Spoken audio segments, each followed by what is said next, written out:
আচ্ছা, আপনি মানুষ হলে গাভী কিভাবে আপনার মা হয়? গাভী যদি মা হয়, তাহলে ষাঁড় কি আপনার পিতা? আপনার নিজের পিতামাতা থাকতে গাভীকে মা বলার কি দরকার? আপনারা তো গরু ছাড়া অন্যান্য প্রাণীর মাংস ভক্ষণ করেন।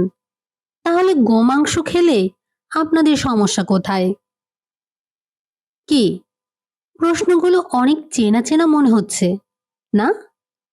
একদম তাই। নমস্কার বন্ধুরা। সনাতন হিন্দু ধর্মের অনুসারীগণ তাদের ব্যক্তিগত জীবনে বা অন্তর্জালের দুনিয়ায় বহুবার এই প্রশ্নগুলোর সম্মুখীন হয়ে থাকেন। কিন্তু দুর্ভাগ্যের বিষয়, আমাদের শাস্ত্র পাঠের অভ্যাস না থাকায় এই প্রশ্নগুলোর কোনো সদুত্তর না দিতে পেরে মুখ লুকিয়ে প্রশ্নগুলো এড়িয়ে যেতে হয় আমাদেরকে। কিন্তু এভাবে আর কতদিন? আমাদের শাস্ত্রগ্রন্থে যথেষ্ট পরিষ্কারভাবে এই সকল বিষয়ের ব্যাখ্যা থাকার পরেও আর কতদিন আমরা শাস্ত্রবিমুখ হয়ে অন্যের কটূক্তি মেনে নেব? আসুন, গাভী তথা গোমাতা সম্পর্কে আমাদের বিভিন্ন ধর্মশাস্ত্রের ব্যাখ্যা জেনে নেওয়া যাক। সেই সাথে এটি ব্যাপকভাবে শেয়ার করে আপনার সনাতনী বন্ধুদেরকেও জানিয়ে দিন, যাতে তারাও ভবিষ্যতে এ ধরনের প্রশ্নে বিব্রত বোধ না করে সঠিক উত্তরটি দিতে পারে। সনাতন ধর্মের বিভিন্ন ধর্মশাস্ত্রে ৭ জন মাতার কথা উল্লেখ করা হয়েছে। এরা হচ্ছেন বেদমাতা, ধরণী মাতা, ব্রাহ্মণ মাতা, গুরু মাতা, গোমাতা, রাজমাতা এবং গর্ভধারিণী মাতা। এদের মধ্যে ৬ জনকে মাতা বলায় কোনো সমস্যা না থাকলেও গোমাতাকে নিয়ে রয়েছে ঘোরতর আপত্তি। কিন্তু কারণ কি? গাভী পশুকুলভুক্ত বলে? জন্মের পর আমরা আমাদের মাতৃদুগ্ধ পান করে বেঁচে থাকি, কিন্তু যে সকল সন্তান জন্মের পরেই মাতৃহারা হয় কিংবা কোনো কারণে মাতৃদুগ্ধ থেকে বঞ্চিত হয়, তাদের জন্য বেঁচে থাকার একমাত্র অবলম্বন হয় গোদুগ্ধ। শুধু কি তাই, মানব শিশুর পাশাপাশি আমরা সকলেই সারা জীবন গোমাতা থেকে সংগৃহীত দুগ্ধ পান করি। অপরিমেয় পুষ্টিগুণ সম্পন্ন এই তরল বস্তুটির পাশাপাশি আমাদের জন্মে, বিবাহে বা আদ্যশ্রাদ্ধে গোময় ও গোমূত্রের ব্যবহার বিশেষভাবে লক্ষণীয়। তাছাড়া গোদুগ্ধজাত ছানা, সন্দেশ, মিষ্টান্ন সহ অসংখ্য উপাদেয় খাদ্যের উৎস হচ্ছে গাভী। তাই গাভীকে শুধুমাত্র পশু হিসেবে দেখার সুযোগ নেই। ঠিক যেমন একজন শিশু তার মায়ের স্তন্যদুগ্ধ পান করার পাশাপাশি যদি অন্য কারো স্তন্যদুগ্ধ পান করে, তাহলে তাকে দুধমাতা বলা হয়। ঠিক তেমনি গাভীর দুধ ও দুধ থেকে উৎপন্ন নানাবিধ খাদ্যদ্রব্য ভক্ষণ করে মানবকুল জীবন ধারণ করে। এবার বলুন বন্ধুরা, যে প্রাণী আমাদের জীবন ধারণের জন্য এত উপাদেয় খাদ্যের যোগান দেয়, তাকে মাতা বললে ক্ষতিটা কোথায়? প্রাচীন ভারতে গোপালন ছিল সবচেয়ে সম্মানজনক পেশাগুলোর মধ্যে একটি। আর তাই তো অনাদির আদি গোবিন্দ জন্ম নিয়েছিলেন এই গোকুলেই। এই গোকুলের গোপালক হিসেবেই নিজেকে সকলের সামনে তুলে ধরেছিলেন তিনি। কিন্তু কেন বলুন তো? এত প্রাণী থাকতে তিনি গরুকেই কেন এমন প্রাধান্য দিয়েছিলেন? আবার দেবাদিদেব মহাদেবের কথাই ভাবুন। বিশ্বব্রহ্মাণ্ডের সংহারকর্তার অতি আদরের বাহনটিও একটি বৃষ বা ষাঁড়। তাছাড়া তিনি নিজেও একবার বৃষভ অবতার ধারণ করে সৃষ্টিকে রক্ষা করেছিলেন। নবরাত্রিতে পূজিতা দেবীদের মধ্যে প্রথমেই যে দেবী পূজিতা হন তিনি হচ্ছেন শৈলপুত্রী। এই শৈলপুত্রের বাহনও হচ্ছে একটি ষাঁড়। আমাদের প্রাচীন মুনি ঋষিদের আশ্রমেও অতি যত্নে গাভী পালন ও তাদের রক্ষা করা হতো। আসলে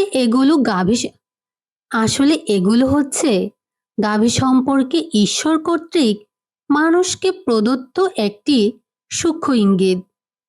আর সেই ইঙ্গিতের মর্মার্থ হচ্ছে, পৃথিবীতে যখন কেউ গাভীদের শ্রদ্ধা এবং পূজা করার শিক্ষাপ্রাপ্ত হন তখন তিনি প্রকৃতপক্ষে সভ্য হন।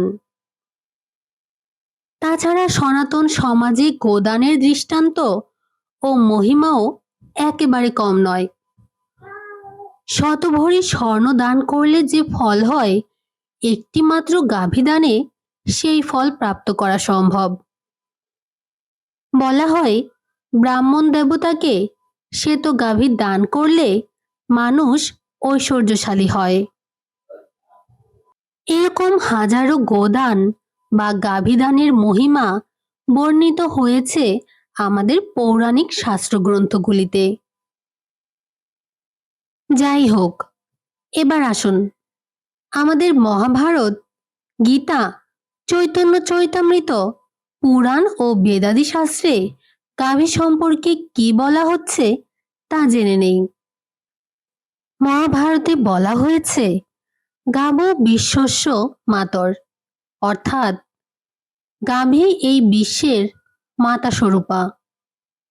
ঋগ্বেদে বলা হচ্ছে, এই গাভী রুদ্রগণের মাতা, বসুগণের কন্যা, আদিত্যগণের ভগিনী এবং অমৃত স্বরূপ দুগ্ধের আবাসস্থান।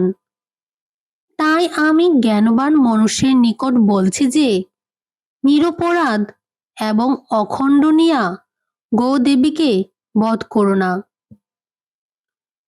শুক্ল যজুর্বেদে বলা হচ্ছে, গরু অখণ্ডনীয়া এবং বিভিন্ন উপায়ে মহিমান্বিত, তাকে হিংসা করো না। শুক্ল যজুর্বেদে আরো বলা হয়েছে, হে জ্ঞানবান পরমাত্মা, এই গাভী সহস্র উপকারক্ষম, সদধারাযুক্ত চমৎকার দুগ্ধের উৎসস্থল এবং সারা বিশ্বে বহু মানুষের দ্বারা বহুভাবে পালনীয়া, সকল মানুষদের জন্য ঘৃত তথা দুগ্ধ দহনশালিনী, অখণ্ডনীয়া এবং পরম বোমে অবস্থিত গাভীকে হিংসা করো না। অথর্ববেদে বলা হচ্ছে, যদি আমাদের গরু, অশ্ব এবং পুরুষ অর্থাৎ মনুষ্যকে হিংসা করো বা হত্যা করো, তবে তোমাকে সীসা দ্বারা বিদ্ধ করিব, যাহাতে আমাদের মধ্যে বীরদের বিনাশক কেহ না থাকে। অথর্ববেদের এই মন্ত্র দ্বারা বোঝানো হয়েছে যে, কেউ যদি নিরপরাধ কাউকে অন্যায়ভাবে হত্যা করে তবে তাকে কঠোর থেকে কঠোরতর শাস্তি দেওয়া উচিত, তাকে কখনোই ক্ষমা করা উচিত নয়। অথর্ববেদে আরো বলা হচ্ছে, হে ধেনু সকল, তোমরা এই গোশালায় নির্ভয়ে থাকো, একসঙ্গে মিলিয়া বিচরণ করো, গোময় উৎপন্ন করো এবং অমৃতরূপ মধুর রসযুক্ত তথা দুগ্ধ ধারণকারিণী ধেনু সকল নিরোগ হইয়া আমাদের নিকট এসো। মহাভারতে বলা হচ্ছে, যে মানুষ শাস্ত্রীয় নিষেধ অগ্রাহ্য করিয়া মাংস বিক্রয়ের জন্য গোবধ করে কিংবা গোমাংস ভক্ষণ করে, অথবা যাহারা মাংসার্থী হইয়া গোবধের জন্য গোঘাতককে বা গোবধিকে অনুমতি দেয়, তাহাদের মধ্যে ঘাতক, খাদক ও অনুমতিদাতা সেই গরুর গায়ে যতগুলি লোম থাকে তত বৎসর নরকে নিমগ্ন থাকে। চৈতন্য চৈতামৃতে মহাপ্রভু বলেছেন, প্রভু কহে গোদুগ্ধ খাও, গাভী তোমার মাতা। বৃষ অন্ন উপজয়, তাতে তেহ পিতা। গো অঙ্গে যত লোম তত সহস্র বৎসর, গোবধি রৌরব মধ্যে পচে নিরন্তর। অর্থাৎ আপনি গরুর দুধ খান, সেই সূত্রে গাভী হচ্ছে আপনার মাতা, আর বৃষ অন্ন উৎপাদন করে, যা খেয়ে আপনি জীবন ধারণ করেন, সেই সূত্রে সে আপনার পিতা। এবং যে ব্যক্তি গো হত্যা করবে, সেই গরুর শরীরে যত লোম আছে তত হাজার বৎসর গো হত্যাকারীকে রৌরব নামক নরকে যন্ত্রণার সাথে পচতে হবে। ভবিষ্য পুরাণে বলা হয়েছে, গাভীকে প্রণাম ও প্রদক্ষিণ করলে সপ্তদ্বীপ বিশিষ্ট পৃথিবী প্রদক্ষিণের ফল হয়। পদ্মপুরাণ বলছে যে প্রতিদিন গাভীকে এক মুষ্টি ঘাস দেয়, তার সমস্ত পাপ নাশ হয়। গীতার 10ম অধ্যায়ের 28 নং শ্লোকে ভগবান বলেছেন, ধেনুদের মধ্যে আমি কামধেনু, এবং সকল গাভী কামধেনুর পার্থিব রূপ। অর্থাৎ গাভী মাত্রই শ্রীকৃষ্ণের আরেক রূপ। তাই তো বেদে বলা হয়েছে, সর্বে দেবা স্থিতা দেহে সর্বদেবময়ী হি গৌ। অর্থাৎ গাভীর দেহে সমস্ত দেবদেবীদের বাস হওয়াতে গাভী সর্বদেবময়ী। সনাতন শাস্ত্রে আরো বলা হয়েছে, যে ব্যক্তি গাভীর সেবা করে তার গৃহে লক্ষ্মী দেবী চিরকাল অবস্থান করেন। তাহলে দর্শক, আপনারা ইতিমধ্যেই বুঝতে পারছেন সনাতন ধর্মে গাভী এবং বৃষ কি গুরুত্বপূর্ণ মহিমা বহন করে। আর ঠিক এই কারণে আমাদের সনাতন হিন্দু ধর্মের অনুসারীগণ গাভীকে মাতা সম্বোধন করেন, গো হত্যা করেন না, গোমাংস ভক্ষণ করেন না, এবং সর্বোপরি গোকুলকে রক্ষা করে থাকেন। যদি প্রশ্ন করেন, সনাতন হিন্দুদের অনেকেই অন্যান্য প্রাণীর মাংস ভক্ষণ করেন, সেটি কি শাস্ত্রসম্মত? আগে না। সনাতন ধর্ম কোনোভাবেই অন্যায়ভাবে হিংসা করাকে সমর্থন করে না, কারণ অহিংসা পরমধর্ম। তাই কোনো প্রাণীর প্রতি হিংসা করে তাকে বধ করা বা মাংস ভক্ষণ করার অনুমতি আমাদের শাস্ত্র দেয় না। তবে শাস্ত্রে যেহেতু শুধুমাত্র গরুকে গুরুত্বপূর্ণ হিসেবে উপস্থাপন করা হয়েছে, তাই গরু ছাড়া অন্যান্য প্রাণীর মাংস অনেকেই গ্রহণ করে থাকেন। তবে সে সকল খাবার তামসিক এবং শাস্ত্র কর্তৃক নিষিদ্ধ।